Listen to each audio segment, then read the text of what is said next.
शुक्रिया आप सभी का, एक बार फिर आप स्क्रीन के सामने हैं। पिछले वीडियो में हमने इन्वेस्टिंग साइकोलॉजी को समझा था, पर अधिकतर लोग अभी भी कंफ्यूज्ड हैं कि इन्वेस्टिंग कहां से शुरू करें। अगर आप इंडिया के टॉप इन्वेस्टमेंट ऑप्शंस को देखेंगे तो आपके पास हैं ये सारे ऑप्शंस। हाँ, गोल्ड गोल्ड गोल्ड। पर बात यहाँ है इन्वेस्टिंग शुरू करने की, तो इसे और आसान करते हैं। तो आपको यहाँ कुछ सवालों के जवाब देने हैं, फिर हम उनको ब्रीफ में समझेंगे। तो आइए शुरू करते हैं अपने पहले सवाल से। क्या आप छोटे अमाउंट से इन्वेस्टमेंट शुरू करना चाहते हैं? आप में से अधिकतर का जवाब हाँ में होगा, जो कि सही भी है। हमेशा आपको शुरुआत छोटे अमाउंट से करनी चाहिए और पिछले दिखाए गए सारे इन्वेस्टमेंट ऑप्शंस में ये फैसिलिटी अवेलेबल है। गोल्ड लेना है रे बाबा। और अब तो रियल एस्टेट के म्यूचुअल फंड्स भी आने लगे हैं, तो आप शुरुआत वहां से भी कर सकते हैं। ओहो गोल्ड गोल्ड, ये तो चुप रे। गोल्ड में ETF के जरिए या सोवरेन गोल्ड बॉन्ड में इन्वेस्ट कर सकते हैं। इनके अलावा FD, mutual funds, direct equity में स्टॉक्स, डेट फंड्स में debt mutual funds, NPS, ULIPs, PPF, ये सारे में छोटे अमाउंट से आप इन्वेस्ट कर सकते हैं। अगला सवाल, क्या आप टेंशन फ्री इन्वेस्टमेंट चाहते हैं? मतलब इन्वेस्टमेंट में आप कोई उतार चढ़ाव नहीं चाहते। यदि ऐसा है तो आपके पास दो ऑप्शंस हैं, एक PPF, दूसरा बैंक डिपॉजिट्स जिसमें RD और FD आते हैं। इन इन्वेस्टमेंट्स में आपको कोई अप्स एंड डाउन्स नहीं मिलेंगे, एक फिक्स रेट से आपका इन्वेस्टमेंट बढ़ता रहेगा। पर PPF में आपको 7% पर एनम के इंटरेस्ट रेट के साथ 15 साल का लॉक इन पीरियड भी मिलेगा, जबकि RDs और FDs में आपको रिटर्न मिलेगा 6% से भी कम। अगला सवाल है, क्या आप हाई रिटर्न्स चाहते हैं? इसके लिए आपके पास दो ऑप्शंस हैं। पहला है डायरेक्ट इक्विटी, जिसमें स्टॉक्स, ETFs आते हैं। दूसरा है इक्विटी म्यूचुअल फंड्स। स्टॉक्स में जहां 15 से 20% का रिटर्न एनुअली पॉसिबल है, वहीं 10 से 15% का रिटर्न म्यूचुअल फंड में मिल सकता है। अगला सवाल है, क्या आप हाई रिटर्न के लिए हाई रिस्क ले सकते हैं? ये हमेशा से चला आ रहा है कि रिटर्न और रिस्क हमेशा साथ साथ चलते हैं। आपको हायर रिटर्न्स के लिए हायर रिस्क लेना पड़ता है। हायर रिटर्न्स जो आपको डायरेक्ट इक्विटी या म्यूचुअल फंड सेगमेंट में मिलेंगे, वहाँ रिस्क भी ज़्यादा होता है। अगर आप अपने इन्वेस्टमेंट में कोई रिस्क नहीं चाहते तो आपको फिक्स्ड इनकम प्रोडक्ट्स के साथ जाना चाहिए, जो है PPF और bank deposits. Market linked products में हमेशा रिस्क बना होता है, लेकिन बाकी investment options direct equity option से कम रिस्की हैं।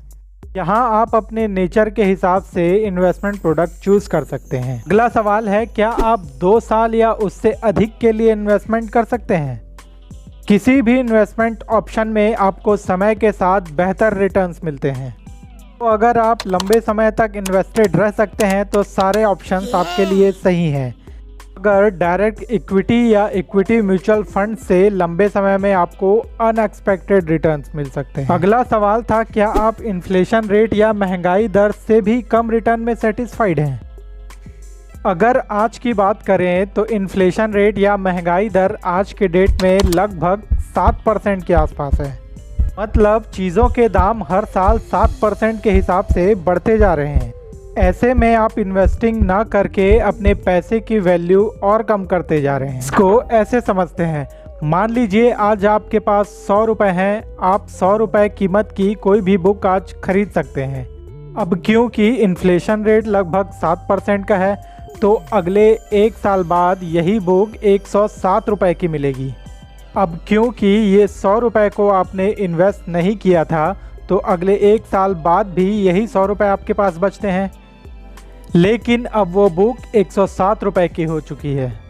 मतलब अब आप उस बुक को नहीं खरीद सकते। मतलब यहाँ आपने क्या गलती की? इन्वेस्ट ना करके अपने उस पैसे की वैल्यू आपने डिग्रेड कर दी। ऐसे ही टाइम के साथ साथ इन्फ्लेशन के कारण पैसे की वैल्यू कम होती जाती है।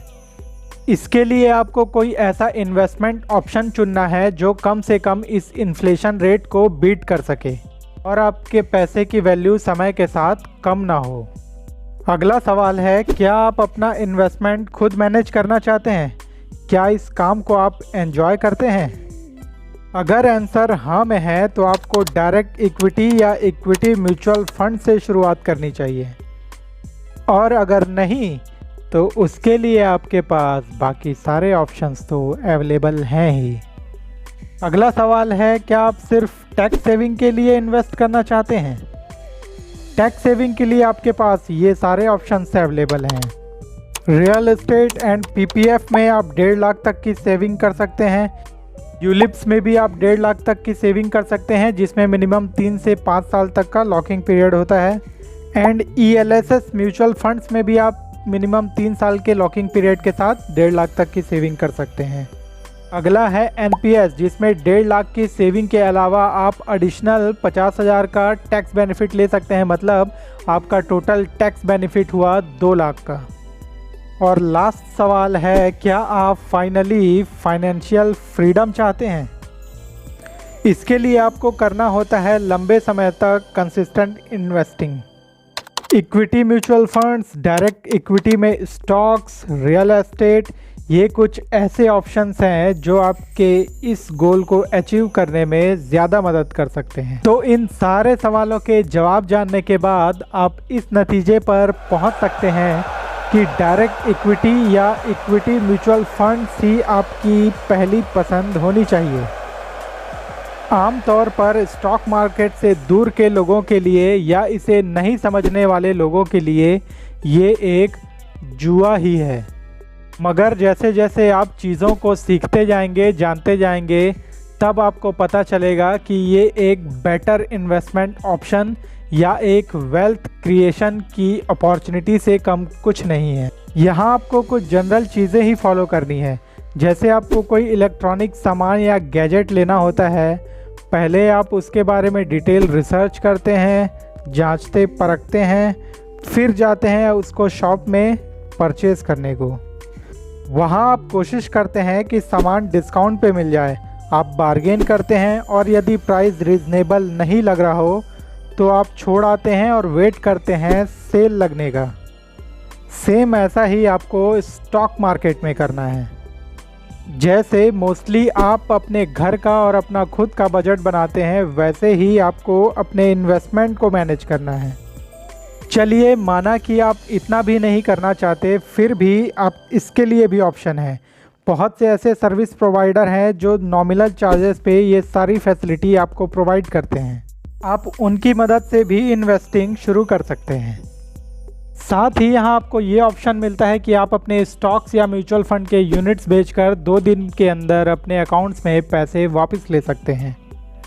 और अंत में जो फाइनेंशियल फ्रीडम अचीव करने की बात है ना, इससे अच्छा ऑप्शन नहीं दिखता। तो मिलते हैं अपने नेक्स्ट वीडियो में, तब तक के लिए बाय बाय। वीडियो में बड़ी मेहनत लगी है, प्लीज़ लाइक सब्सक्राइब कर दें।